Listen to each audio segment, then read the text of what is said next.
بسم اللہ الرحمن الرحیم۔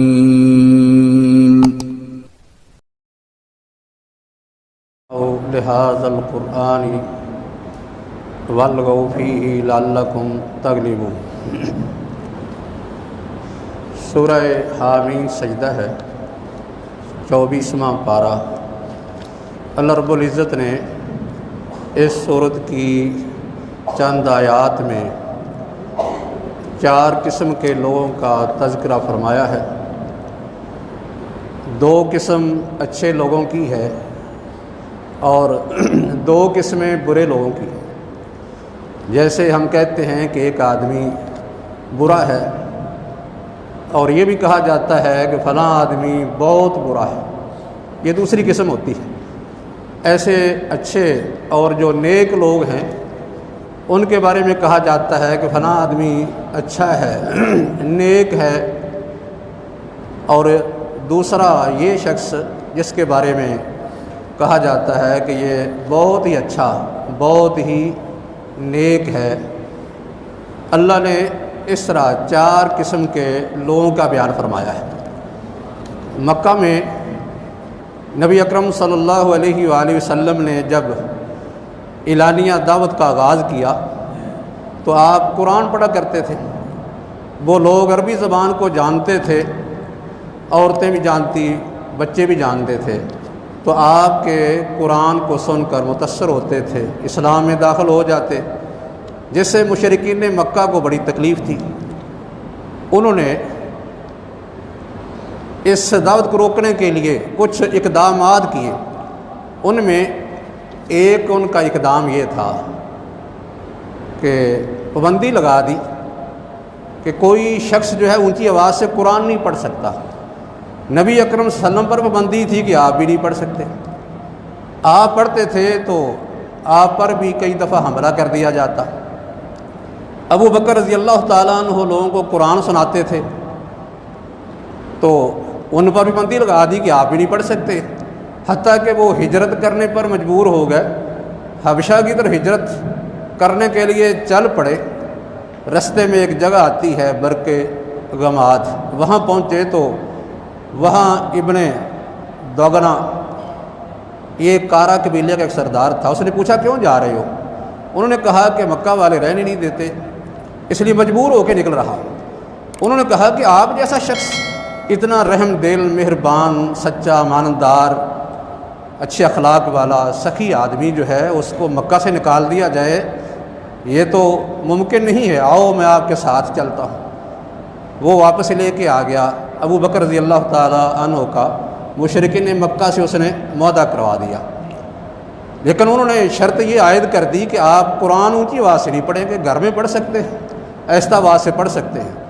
لیکن ابو بکر رضی اللہ تعالیٰ عنہ کچھ دیر تو اس معاہدے پر قائم رہے، لیکن بعد میں معاہدہ جو ہے وہ توڑ دیا گیا کہ اس طرح جو ہے میں اس معاہدے کی پاسداری اور پابندی نہیں کر سکتا کہ قرآن میں پڑھوں نہ، اونچی آواز سے مجھ پر پابندی ہو، تو یہ پابندی مجھے قبول نہیں ہے۔ تو بہرحال قرآن اونچی آواز سے پڑھنے کی وجہ سے نبی علیہ وسلم کو بھی جو ہے وہ تکلیفیں دی گئیں، آپ پر بھی حملے کیے گئے، ابو بکر رضی اللہ تعالیٰ عنہ کو بھی اس وجہ سے مارا پیٹا گیا۔ اور دوسرا ان کا اقدام یہ تھا، یہاں قرآن ذکر کرتا ہے کہ لا تسمعوا لهذا القرآن، انہوں نے آپس میں یہ طے کر لیا تھا، یعنی جو سردار تھے انہوں نے اپنے اوپر پابندی لگا لی کہ ہم میں سے بھی کوئی قرآن نہیں سنے گا۔ نبی اکرم صلی اللہ علیہ وسلم بعض دفعہ بیت اللہ میں جا کے قرآن کی تلاوت کرتے، آپ تلاوت کر رہے تھے تو وہ جو ان کے سردار تھے وہ بھی متاثر ہوتے تھے۔ ایک دفعہ 3 سرداروں نے چھپ کے قرآن سنا، ان میں ایک ابو جہل بھی تھا۔ جب صبح کے وقت یہ بات لیک ہو گئی، لوگوں نے پوچھا کہ ابو جہل تو بھی ان میں سے تھا جو چھپ کر قرآن سن رہے تھے، تو اب جو ہے وہ قرآن کے بارے میں یا نبی اکرم صلی اللہ علیہ وسلم کے بارے میں تیرا کیا خیال ہے؟ اس نے جو ہے وہ بات کو گول کر دیا، کہنے لگا کہ اصل میں بات یہ ہے کہ ہمارا تعلق جو ہے وہ قبیلہ بنو مخزوم سے ہے، اور محمد صلی اللہ علیہ وسلم کا تعلق جو ہے بنو عبد مناف سے ہے، ہم ہر لحاظ سے دونوں قبیلے برابر تھے۔ آج جو ہے انہوں نے یہ نبوت کا دعویٰ کر دیا ہے، اگر ہم نے ان کی بات مان لی تو گویا کہ ہم نے بنو عبد مناف کی برتری کو تسلیم کر لیا ہے، گویا کہ یہ رکاوٹ بن گئی۔ تو یہاں اس کا مطلب یہ ہے کہ اپنے اوپر انہیں بندی لگائی، اس پابندی کی پاسداری وہ بھی نہیں کر سکے۔ اور اس کے علاوہ تیسری بات جو تھی، تیسرا ان کا اقدام یا کارروائی ان کی کیا ہوتی تھی، انہوں نے اپنے پروگرام کے اندر یہ شامل کیا کہ لا تسمعوا لہذا القرآن والغوا فیہ لعلکم تغلبون، کہا کہ جب قرآن پڑھا جائے تو اس آواز کو دبانے کے لیے تم نے تالیاں بجانی ہے، شور و غل کرنا ہے، شور مچا دینا ہے۔ تمہارا شور جب مچے گا، آوازیں بلند ہوں گی تو قرآن کی آواز کوئی سن نہیں سکے گا، اس طرح جو ہے وہ قرآن کی دعوت نہیں پھیل سکے گی۔ تو یہ بھی ایک مشرکین مکہ کا ایک طریقہ تھا، ایک ان کا اقدام تھا قرآن کی آواز کو دبانے کے لیے۔ آج بھی جو ہے طریقے بدل گئے ہیں قرآن کی آواز کو دبانے کے لیے، اور طریقے ہیں۔ قرآن پڑھا جاتا ہے، مسجد میں اللہ کی جو ہے وہ آواز بلند ہوتی ہے، اذان بلند ہوتی ہے، نماز ہو رہی ہے، قرآن کی تلاوت ہو رہی ہے، لیکن باہر دیکھو کہ مسجد کے پڑوس میں ہی اتنا شور مچ رہا ہے، سپیکروں کا شور ہے، ڈھول ڈھمکے کا شور ہے، اس شور میں قرآن کی آواز ہی دب جاتی ہے۔ تو یہ طریقہ کار جو ہے وہ مشرکین مکہ کا تھا۔ آج بھی اپنانے والوں کو سوچنا چاہیے کہ ہم کس کی سنت پر عمل کر رہے ہیں، کس کے طریقے کو اختیار کیے ہوئے ہیں۔ تو اللہ نے فرمایا کہ اصل میں یہ جو لوگ تھے نا، یہ کون تھے؟ یہ بدترین لوگ تھے۔ بدترین اس لحاظ سے کہ خود بھی نبی کے منکر، قرآن کے منکر تو بن گئے، لیکن مزید دوسروں کا منکر بنا رہے ہیں، پابندیاں لگا رہے ہیں، قرآن کی آواز کو دبانے کے لیے اپنی پوری کوشش صرف کر رہے ہیں۔ حتیٰ کہ مشرکین مکہ نے جو ہے وہ ایک 25 رکنی کمیٹی تشکیل دے لی۔ آج بھی جو ہے 25 رکنی یورپی یونین بنی ہوئی ہے، اس وقت بھی انہوں نے 25 رکنی ایک کمیٹی تشکیل دے لی، جس کمیٹی کا چیئرمین ابو لہب تھا۔ ان کا مقصد یہ تھا کہ آپ نے اسلام کے راستے میں رکاوٹیں پیدا کر لی، پروگرام سوچنے ہیں کہ کیسے ہم اس کو ناکام کر سکتے ہیں۔ اس لیے اللہ نے فرمایا کہ یہ لوگ جو تھے یہ بدترین لوگ تھے۔ ان کی سزا کا ذکر فرمایا فَلَنُذِيقَنَّ الَّذِينَ كَفَرُوا عَذَابًا شَدِيدًا، ہم ان کافروں کو سخت عذاب چکھائیں گے، وَلَنَجْزِيَنَّهُمْ أَسْوَأَ الَّذِي كَانُوا يَعْمَلُونَ، اور ہم ان کے بڑے برے عمل کا جو ہے وہ بڑا سخت بدلہ دیں گے، اس لیے کیونکہ یہ ان کا برا عمل تھا کہ دوسروں کو اللہ کے راستے سے روک رہے ہیں۔ فرمایا کہ ذَلِكَ جَزَاءُ أَعْدَاءِ اللَّهِ النَّارِ، یہ اللہ کے دشمنوں کی سزا ہے، یعنی جہنم کی آگ ان کی سزا ہے۔ لہم فیہا دار الخلد، جس میں یہ ہمیشہ رہیں گے، جزاء بما کانوا بآیاتنا یجحدون، یہ سزا ہے اس کی جو ہماری آیات کا انکار کرتے رہے۔ پھر دوسری طرف وہ لوگ تھے جو کافر ہو گئے، رکاوٹ تو نہیں بنتے تھے لیکن ان کے پروپیگنڈے میں آ کے وہ کافر ہو گئے، قرآن کا انکار کیا، نبی علیہ وسلم کی رسالت کا انکار کر دیا، اللہ کی توحید کا انکار کر دیا۔ ایسے لوگ ان کے پیچھے لگ کے کافر ہو گئے۔ اللہ نے یہ دوسری قسم کا ذکر کیا ہے، جو کافر ہیں یہ برے ہیں لیکن بدترین نہیں ہیں۔ فرمایا کہ قیامت والے دن اللہ تبارک و تعالیٰ جب ان کو سزا دے گا کافروں کو تو وہ کیا کہیں گے؟ کہیں گے وقال الذین کفروا ربنا ارنا الذین اضلانا من الجن والانس نجعلہما تحت اقدامنا لیکونا من الاسفلین، کہیں گے کہ اللہ وہ لوگ جو جنوں میں سے تھے، شیطانوں میں سے تھے یا انسانوں میں سے تھے، جن کے پیچھے لگ کے ہم گمراہ ہو گئے، ذرا وہ لوگ ہمارے سامنے تو لا۔ یہ اللہ کو درخواست کریں گے کہ اللہ وہ ہمارے لیڈر، شیطانی لیڈر یا انسانی لیڈر، ہمارے قائد، ہمارے جو ہے وہ پیشوا، خواہ وہ مذہبی لیڈر ہوں یا سیاسی لیڈر ہوں یا قومی لیڈر ہوں، کوئی بھی ہوں، جنوں میں سے ہوں، شیطانوں میں سے ہوں۔ شیطان جو ہے وہ بھی انسان کو ورگلاتا ہے، دل میں وسوسے پیدا کرتا ہے، تو وہ یہ اللہ سے درخواست کریں گے کہ اللہ یہ لوگ جو لیڈر بن کے ہمیں کفر کی طرف لگاتے رہے، ان کو ذرا ہمارے سامنے لا، ہم ان کو اپنے پاؤں کے نیچے رکھ کر مسل دیں، اس طرح مسل دیں کہ کچھ نہ کچھ ہماری جو انتقام کی آگ ہے وہ تو ٹھنڈی ہو جائے۔ یہ ان کی خواہش ہوگی، یہ یعنی برے لوگ یہ خواہش کریں گے۔ اللہ نے ایک طرف تو ان دو قسم کے لوگوں کا ذکر کیا ہے، دوسری طرف اس کے الٹ بالکل دو قسموں کا ذکر کر دیا، ایک وہ لوگ جو اچھے ہیں نیک ہیں، اور دوسری قسم ان لوگوں کی جو بہت ہی اچھے بہت ہی نیک ہیں۔ فرمایا کہ ان الذین قالوا ربنا اللہ ثم استقاموا تتنزل علیہم الملائکہ الا تخافوا ولا تحزنوا وابشروا بالجنۃ التی کنتم توعدون نحن اولیاؤکم فی الحیاۃ الدنیا والآخرہ ولکم ما تشتہی انفسکم ولکم فیہا ما تدعون نزلا من غفور رحیم۔ وہ لوگ جنہوں نے یہ کہہ دیا کہ ہمارا رب اللہ ہے، پھر اس پر ڈٹ گئے۔ اس میں سمجھ لیں کہ اسلام کی تعلیم کو چند مختصر الفاظ کے اندر بند کر دیا گیا ہے، جیسے کہتے ہیں نا سمندر کو کوزے میں بند کرنا، کہ فرمایا کہ وہ لوگ جو کہتے ہیں ہمارا رب اللہ ہے پھر اس پر ڈٹ گئے۔ حضرت سفیان بن عبداللہ ثقفی آپ کے پاس تشریف لاتے ہیں، کہتے ہیں کہ اللہ کے رسول مجھے کوئی دین کی بات ایسی بتائیے کہ آپ کے بعد مجھے سوال کرنے کی ضرورت ہی محسوس نہ ہو۔ آپ نے فرمایا کہ قل آمنت باللہ ثم استقم، تو یہ کہے کہ میں اللہ پر ایمان لایا پھر اس پر جم جا، ڈٹ جا، قائم ہو جا۔ بس دو جملوں میں آپ نے جو ہے دین کی تعلیم کو مکمل کر دیا۔ مطلب کیا تھا کہ وہ شخص جو اللہ کی الوہیت، اللہ کی ربوبیت کو مانتا ہے، اللہ پر ایمان رکھتا ہے، اس کے اندر ساری چیزیں آ جاتی ہیں۔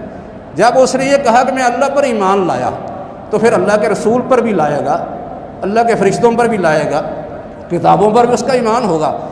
پھر صرف یہ ہے کہ جن چیزوں پر ایمان لانا ضروری ہے صرف ایمان نہیں لائے گا بلکہ ایمان کے تقاضے بھی پورے کرے گا، وہ اللہ کے احکام کی پابندی بھی کرے گا، کیونکہ اللہ پر ایمان لے آیا اس لیے اللہ کے احکام کی پابندی بھی کرے گا، اور اللہ کے احکام پر عمل اس کی خوشنودی کے لیے اور اس کی شکر گزاری کے لیے وہ عمل بھی کرے گا۔